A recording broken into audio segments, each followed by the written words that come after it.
um dos 7 pecados capitais. O que é a gula? A gula, ela é uma desordem no apetite. Podemos pensar então que desordem está relacionada a pecado. Todo pecado é uma desordem. E todo pecado é uma ofensa a Deus. E toda ofensa a Deus pede uma reparação. Mas em se tratando da gula, ela também é conhecida como gastrimagia. O que significa isso etimologicamente? Loucuras do ventre. Essa loucura do ventre significa um excesso na comida e na bebida. E isso nos faz pensar na falta de um domínio próprio. Então, o que podemos entender disso? Que a gula, a princípio, ela é um pecado. Ela pode ser um pecado venial ou um pecado mortal. Depende como que nós, nos colocamos diante da comida. Se, diante da comida, a gente comete excesso, ou seja, comer mais do que deveria, do que necessita, né? Come mais do que o corpo tem necessidade. Mas a gente faz isso porque não resistiu, porque estava gostoso a comida, ou a sobremesa, ou o doce. Então a gente comete um pecado venial. Mas se a gente faz isso e come até não poder mais, não está mais aguentando, mas está gostoso, continua comendo. Então isso já é um pecado mortal, porque você já está colocando a questão do seu corpo, não olhando mais como um templo do Espírito Santo, mas como uma coisa sem importância, sem devido respeito. Então, não é a gula que determina se é pecado mortal, se é venial. É a nossa atitude. São Gregório Magno, ele vai dizer que nós somos tentados de 5 formas. 5 formas: a quantidade, a qualidade, ostentação, momento e voracidade. A quantidade é justamente isso que foi falado: comer mais do que o necessário. A qualidade é a preferência para alimentos requintados, mais elaborados. A ostentação é optar sempre por comidas caras, não levando em consideração o sabor, mas o próprio valor da comida, ou do alimento, ou da sobremesa, para poder ostentar para os amigos as suas posses. O momento significa no sentido de não conseguir esperar a hora certa de se alimentar. E a voracidade é a maneira como se alimenta. Se a gente observar os animais, eles se alimentam, os animais selvagens, eles se alimentam da presa com voracidade, né? Então, nós podemos, essas 5 formas que a gente é tentado, que a gula nos tenta nessas 5 formas, mas nós é que temos que ter o domínio próprio e não cair nesse tipo de tentação. Quando a gente vai pensar na alma e no corpo, a gente pode fazer uma analogia entre o cavaleiro e o cavalo. O cavaleiro, ele doma o cavalo. Então, o cavalo se submete ao cavaleiro. Nessa analogia, podemos pensar na alma e no corpo. A alma é o cavaleiro. Ela tem que dominar sobre o nosso corpo. Porque a inclinação carnal, o nosso corpo, ele tende para o pecado. No caso da gula, para os excessos. Então, quando a gente se submete ao nosso corpo, nós ficamos escravos das nossas paixões. E no caso da comida, se a gente se submete a comer sempre aquilo que a gente gosta, na hora que a gente quer, na quantidade que a gente quer, nossa alma, ela está se colocando escrava dos desejos do corpo. Por que que isso não vai acabar bem? Porque esse pecado, ele vai abrir campo para outros pecados virem. Porque a gente não pode esquecer que o objetivo do mal na nossa vida é fazer perder a nossa alma. Perder a vida eterna. Então nós temos que ter em mente que aqui é um campo de batalha, que a gente tem que se posicionar do lado do bem e do lado do mal. Temos a liberdade de escolha, mas o mal tem consequências de perdição para a nossa alma. Qual é a cura para a gula? A princípio, a gente tem que considerar que sem o alimento, nosso corpo perece. Sem beber água, sem beber sucos, né? Nosso corpo perece, ele precisa disso. Então, nós temos que pensar que comer alimentos saudáveis, menos elaborados, mais naturais, se possível, nós estaremos em concordância com o que Deus quer para nós. Mas a gente tem que fazer um esforço para dominar as paixões do corpo. Então, o remédio, a cura, é o jejum. O jejum é uma penitência, ou seja, o corpo quer algo, mas você não dá. Você deixa ele passar as privações no sentido dos exageros que ele pede. Então, o jejum, ele vai nos ajudar a esse domínio próprio. Então, mas o jejum também, ele tem que ter um equilíbrio. Uma pessoa que abandonou o jejum, não pratica o jejum, ela pode ser semelhante aos animais. Ela faz aquilo que o corpo quer. Os animais fazem aquilo que o corpo quer, porque eles seguem os instintos, eles não têm a razão para dosar o que é certo e errado. Os instintos nos animais é para a sobrevivência deles. No nosso caso, a fome e o sexo, nós vamos falar depois sobre a luxúria, eles estão intrinsecamente ligados ao corpo. Só que a diferença é que nos animais isso é instintivo e no homem não passa pela questão do desejo.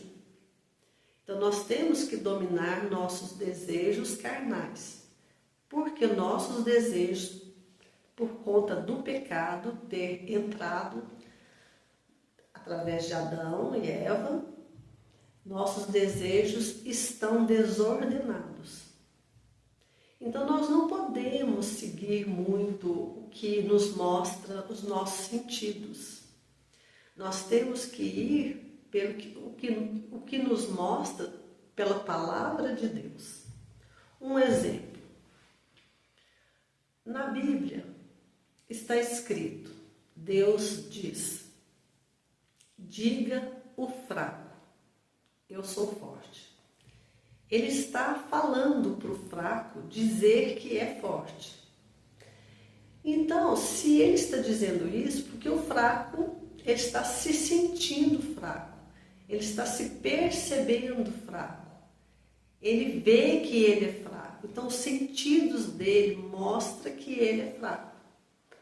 Mas a palavra de Deus, a luz da razão iluminada por Deus, está dizendo para ele falar que é forte.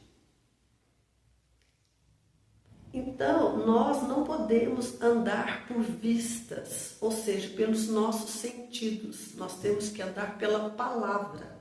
Aquilo que a palavra diz que é, é. Aquilo que o mundo fala que é, você não precisa acreditar se ela não estiver em concordância com a palavra de Deus. Porque o diabo, ele inverteu as ordens. Deus diz uma coisa e o diabo diz o contrário.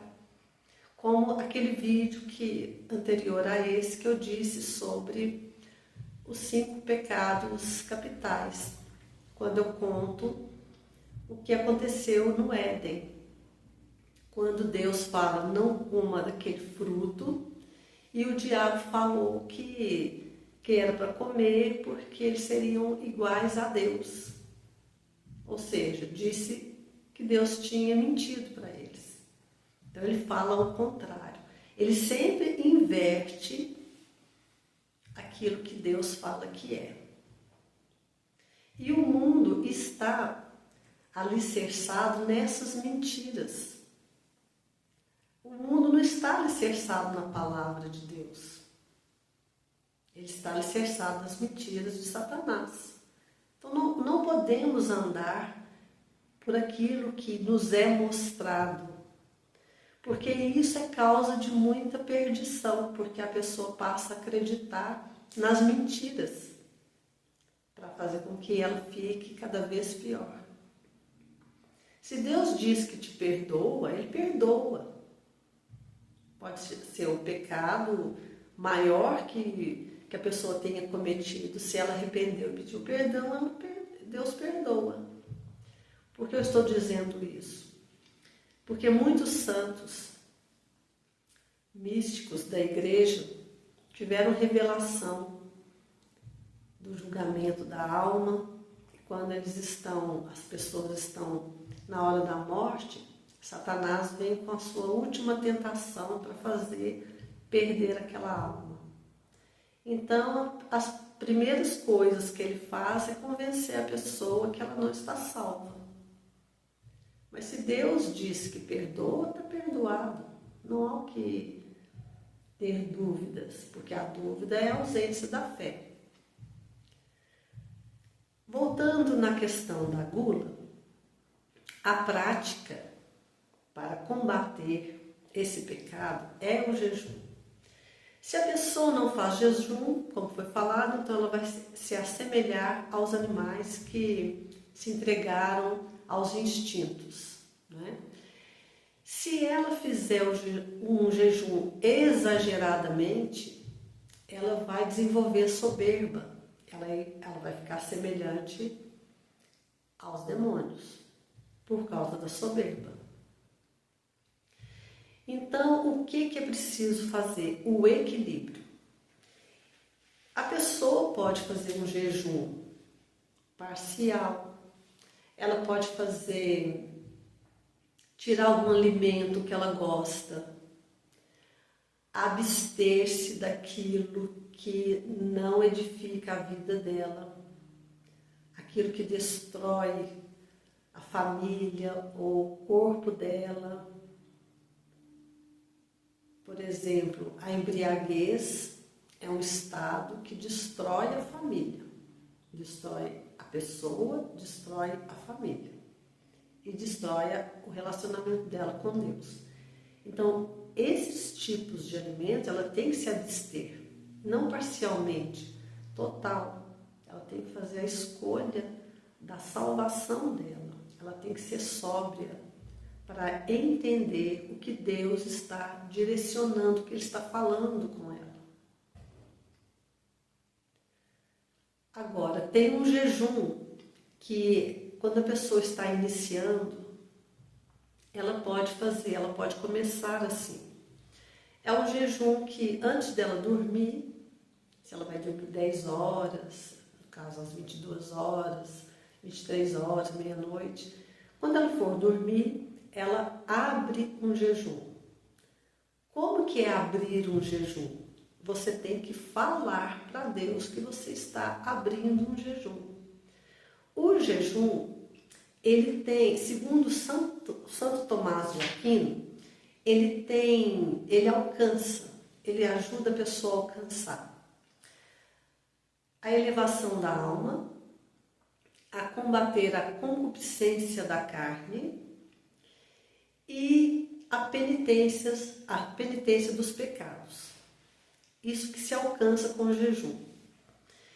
Quando você está nesse caminho, buscando a elevação da alma, você vai estar com os seus ouvidos mais apurado, vamos dizer assim, para ouvir a voz de Deus. Como que se dá a ouvir a voz de Deus? Quando você está com seus ouvidos apurados e alguém fala uma mensagem de Deus para você, você percebe, porque você vai estar com seus ouvidos apurados, você entende que aquilo foi uma mensagem para você. Ou quando você abre a Bíblia, que sai um versículo que aquilo te toca. Então, você está com seus ouvidos apurados, o seu entendimento. Existe a locução interior, que é quando Deus fala no seu interior. Muitos santos, eles nos ensinam a ter essa locução interior. Santo Tomás de Aquino é um deles. A sua Suma Teológica, ele fala sobre isso. Mas a pessoa tem que estar buscando esse caminho de comunhão com Deus, para ela poder distinguir o que está vindo para ela. Então, ela pode começar com um jejum mais simples. Ela vai dormir, seja em qualquer horário que ela for dormir. Ela abre um jejum, ela fala para Deus que vai abrir esse jejum e vai entregar esse jejum 9 horas da manhã. Então, ela vai dormir, ela acorda 6 ou 7 horas, ela se abstém do jejum, né? Ela não vai se alimentar. Quando for 9 horas, mesmo que ela esteja no trabalho, ela pode entrar num lugar que não vai ser incomodada e não precisa ajoelhar, só se ela estiver em casa, né? Mas se ela estiver no trabalho, ela em pé mesmo, ela fala: Senhor, estou entregando esse jejum, e faz a oração que mais agradar. Pode ser um Pai Nosso, pode ser uma Ave Maria, pode ser uma oração espontânea, em agradecimento, e vai se alimentar. Junto com isso, pode tirar o alimento que gosta. Onde que isso ajuda a pessoa na questão da gula? Ela começa o domínio sobre o corpo. Então, ela vai ficando mais forte. Aquela analogia que eu disse do cavaleiro e do cavalo, o cavaleiro vai domando o cavalo. Se antes o cavalo estava dominando o cavaleiro, ou seja, o cavalo vai para onde quer e o cavaleiro não consegue ali com as rédeas mudar a direção do cavalo, porque é ele que está comandando, com o jejum a pessoa vai tomando as rédeas do corpo, ela vai colocando os limites para ele. E a cada refeição, Outra coisa, junto com o jejum, nesse processo, ela vai se alimentar. Antes de cada refeição, faça uma oração em agradecimento por aquele alimento e coma devagar, saboreando aquele alimento. Esse é um caminho para combater a gula. Nos próximos vídeos, nós vamos falar sobre os outros pecados capitais. Então, até lá!